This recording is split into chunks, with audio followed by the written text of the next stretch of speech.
एक औरत जो है अपने पति के लिए मौत मांग रही थी। सब औरतें अपने पति की लंबी आयु मांगते हैं कि हम सदा सुहागन रहे, लेकिन वो अपने पति के लिए इस तरह से आखिर क्यों मांग रही थी। उसने अपना सब कुछ बेच दिया था, यहाँ तक कि घर और गहने, जो दुकान थी वो सब गिरवी रख चुका था। वे सड़क पर आ चुके थे, लेकिन एक दिन जो है उसकी दुआ कबूल हो जाती है। उसके पति की जो है उस दिन लास्ट दिन होता है। नमस्कार दोस्तों, मेरा नाम है मोनिका। मेरे इस नए एपिसोड में आप लोगों का स्वागत है। प्लीज़ वीडियो को लाइक और सब्सक्राइब जरूर कर दीजिएगा, ताकि मेरा हौसला बना रहे। जो भी हमारी इस वीडियो को अंत तक देखता है, लाइक और सब्सक्राइब करता है, माता रानी से यही दुआ करूँगी कि माता रानी उसकी हर इच्छा पूर्ण करना। दोस्तों, जो ये कहानी है दिल्ली की। इस लड़के का नाम राजेश है। इसकी नई नई शादी होती है। ये अपने माता पिता के साथ में और अपनी नई नवेली दुल्हन के साथ में दिल्ली में रहता है। और इसका वेल्डिंग का दुकान होती है। जो राजेश है, पहले इसके पिता क्या करते थे, लेकिन फिर इसके पिता बूढ़े हो चुके थे, इसलिए अब राजेश दुकान संभालता है। यहाँ तक कि दुकान पर 3 मजदूर रखे हुए हैं। इसके पास में नहीं तो पैसों की कमी है और नहीं काम की कमी है। एक दिन क्या होता है, नारायण मंडी जाता है और वहाँ से 2 टन जो है माल उठाकर लाता है। और जैसे ही लाता है दुकान पर रखता है अपने मजदूरों की सहायता से रैंक पर लाकर, लेकिन उसका एक रैंक जो है कमज़ोर हो चुका था। जैसे ही माल रखते हैं, जो मजदूर थे वो तो पीछे हट जाता है, लेकिन जो राजेश होता है वो उस माल के नीचे दब जाता है। क्योंकि यूँ कहो कि उन सब की जो मजदूर थे किस्मत अच्छी थी, जो एकदम इन्हीं से हट गए, लेकिन जो राजेश है वो दब जाता है। बड़ी मुश्किल से उसको उस माल के नीचे से निकाला जाता है, लेकिन उसके सर पर और जो है पूरी बॉडी पर बहुत ज़्यादा चोट आ चुकी होती है। तुरंत ही एम्बुलेंस को फ़ोन करते हैं।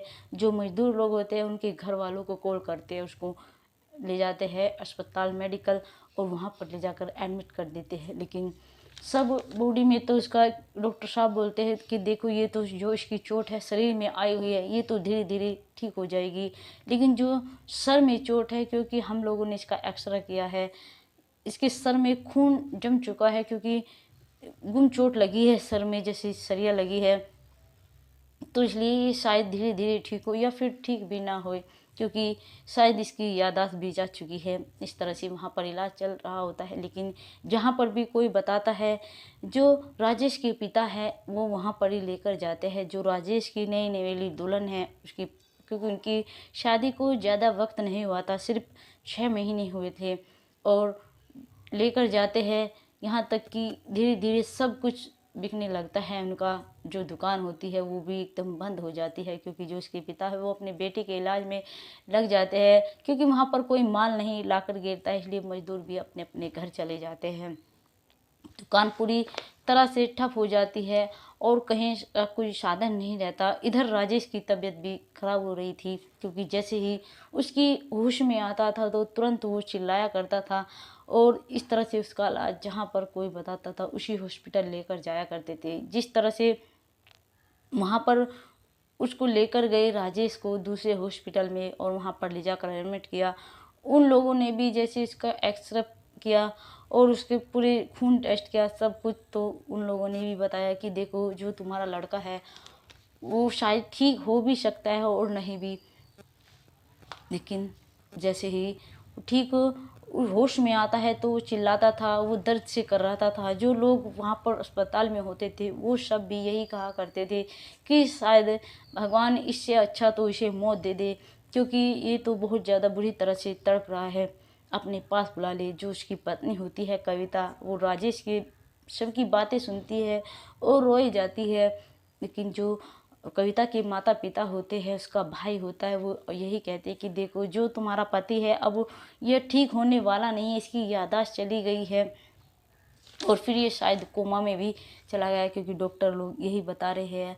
तो अभी भी कुछ नहीं बिगड़ा है, तुम्हारी आगे तुम्हारी पूरी ज़िंदगी पड़ी है। तुम सब कुछ छोड़ छाड़ के हमारे पास में आ जाओ, हम तुम्हारी कहीं और शादी कर देंगे। लेकिन कविता जो है अपने माता पिता से कहती कि पिताजी, ऐसा जो मेरे भाग्य में होगा वही होगा। और फिर मैं इनका साथ कभी नहीं छोड़ सकती, जब तक इनमें जान में जान है इस तरह मैं छोड़ कर नहीं जा सकती। जो भी कोई रिश्ता है, अगर एक दूसरे का साथ दुख सुख में ना दिया तो क्या पति पत्नी का रिश्ता होगा। और फिर मैं ईश्वर को जाकर क्या मुँह दिखाऊंगी कि पति पर ऐसी विपदा पड़ी है और मेरे बूढ़े सास ससुर है, आखिर इनका क्या हाल होगा। मेरे जाने से 3 लोगों की ज़िंदगी जो है ख़राब हो जाएगी। मैं ये सब करना नहीं चाहती। जो होगा अब देखा जाएगा पिताजी, मुझे मेरे हाल पर छोड़ दो। इस तरह से जो राजेश के पिता है पैसा लगा रहे थे, फिर सोचते हैं कहीं से पैसा आने का जरिया भी नहीं बचता है, फिर वो दोबारा से अपनी दुकान खोलते हैं। और जो रिश्तेदार थे उनसे भी पैसे ले चुके थे, कर्ज पर ले लेकर अपने बेटे के ऊपर लगा चुके थे, लेकिन फिर सब खड़ा कर देते हैं हाथ। सब सोचते कि आखिर ये पैसा देगा कहाँ से, इसका बेटा तो अब ठीक होने वाला नहीं है। जो कविता के पिता थे उन्होंने भी साफ साफ मना कर दिया था कि बेटी, हम इलाज के लिए कोई पैसा नहीं दे सकते, क्योंकि तुम्हारा जो पति है वो ठीक होने वाला नहीं है, लेकिन तुम्हारे लिए हमारे दरवाजे हमेशा खुले हुए हैं। जब तुम्हारा जी करे सब चीज़ छोड़ छाड़ कर आ जाना। और ये सब कहकर फ़ोन काट देते हैं। इधर जो कविता होती है, कोई औरत होती है हॉस्पिटल में, वो कहती है अगर कोई सच्चे मन से सच्ची श्रद्धा से ईश्वर की भक्ति करता है, शिव शंकर भोलेनाथ की, तो उसकी हर इच्छा पूर्ण होती है। तो पूरे 16 सोमवार का व्रत करना चाहिए, कुछ अन्न पानी नहीं खाना चाहिए उस दिन। तो इस तरह से वो उनकी बातें सुनती है, तो सोमवार से व्रत करना शुरू कर देती है और अपने पति की सेवा में जुड़ जाती हैं। इस तरह धीरे धीरे जब समय बीतने लगता है, लेकिन उसकी जो स्थिति होती है उसके पति की, राजेश की, कोई सुधार नहीं होता। लेकिन जैसे लास्ट दिन होता है 16 सोमवार का, और फिर शाम को व्रत करती है कि उद्यापन करना है, लेकिन वो उद्यापन नहीं करती उस दिन, और नहीं व्रत खोलती है। शाम के समय सिर्फ भूखी प्यासी रहती है और सोचती है अब तो 16 सोमवार का व्रत भी पूरे हो चुके हैं। पता नहीं सच्चाई है या फिर ऐसे ही उस औरत ने मुझे भगा दिया था। और वो अपने पति के सीने पे सर रखकर रोने लगती है और उसके आंसू बहे चलते हैं। उसकी जो सासू है वो कहती कि बेटा व्रत खोल लो, ऐसे कैसे काम चलेगा, आज सुबह से तुम बड़ी उदास हो। वो कहती है कि सासू माँ प्लीज़ आप मुझे मेरे हाल पर छोड़ दीजिए, मुझे कुछ खाना पीना नहीं है, आज जो होना है हो जाएगा, मैं कुछ नहीं खाऊंगी, मैं इन्हीं के साथ मरूंगी। मतलब ईश्वर से यही प्रार्थना करती है, ईश्वर हम दोनों को उठा ले, क्योंकि मेरी ज़िंदगी भी इनके बिना कुछ नहीं है। बस ईश्वर से यही प्रार्थना करती रहती है। और ऐसे उसे बच जाते हैं कम से कम 11, और उसे वहीं पर धीमे धीमे सी उसकी आँख लगने लगती है। लेकिन जैसे ही हल्की सी आँख लगने लगती है उसकी, लेकिन तुरंत उसके पति का जो हाथ सा हिलने लगता है और वो आवाज़ लगाता है अपनी पत्नी को, कविता कविता, और उठकर बैठ जाता है। कविता को कहता है कि आखिर तुम्हें क्या हुआ है। लेकिन कविता जस्ट अपने पति को बैठा देखती है तो मतलब सोचती कहीं मैं कोई सपन तो नहीं देख रही हूँ। फिर उसका पति कहता है कि तुम्हें आखिर क्या हुआ है, तुम इस तरह से क्यों सोई हुई हो, खाट पर लेटो, अच्छी तरह सो। लेकिन जो उसकी माँ भी पास में सोई हुई थी, उसे भी धीरे से आवाज़ आती है और बोलने की कि शायद हमारा बेटा बोल रहा है। लेकिन वो भी यही सोच, उसे भी ऐसा लग रहा था कि शायद मैं सपने में देख रही हूँ।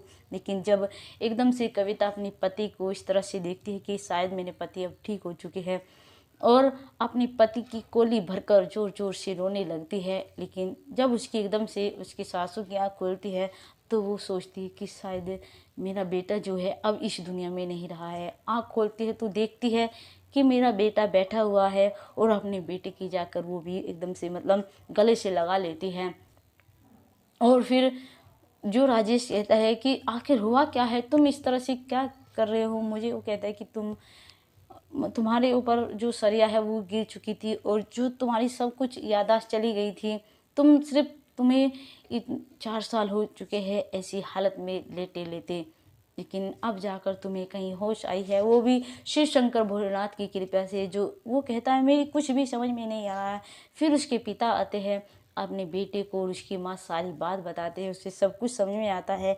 फिर जो ये सब लोग हैं बहुत बड़ा भंडारा करवाते हैं शिव शंकर भोलेनाथ का नाम का, क्योंकि उन्हीं की कृपा थी जो वो ठीक हो चुके थे, वरना डॉक्टर सब ने मना कर दिया था कि ये अब ठीक होने वाला नहीं है। इस तरह से दोस्तों, अगर आप भी शिव शंकर भोलेनाथ की भक्ति में लीन रहोगे तो वे ज़रूर आपकी इच्छा पूर्ण करोगे। ये मेरी ज़्यादा से ज़्यादा वीडियो शेयर और लाइक और सब्सक्राइब जरूर करना और कमेंट में ज़रूर बताना दोस्तों कि हमारी ये कहानी आपको अच्छी लगी या फिर कैसी लगी। दोस्तों, आप भी ज़रूर एक बार कर देखिएगा दोस्तों, आपकी इच्छा पूर्ण जरूर होगी। नमस्कार दोस्तों, जय हिंद, जय भारत।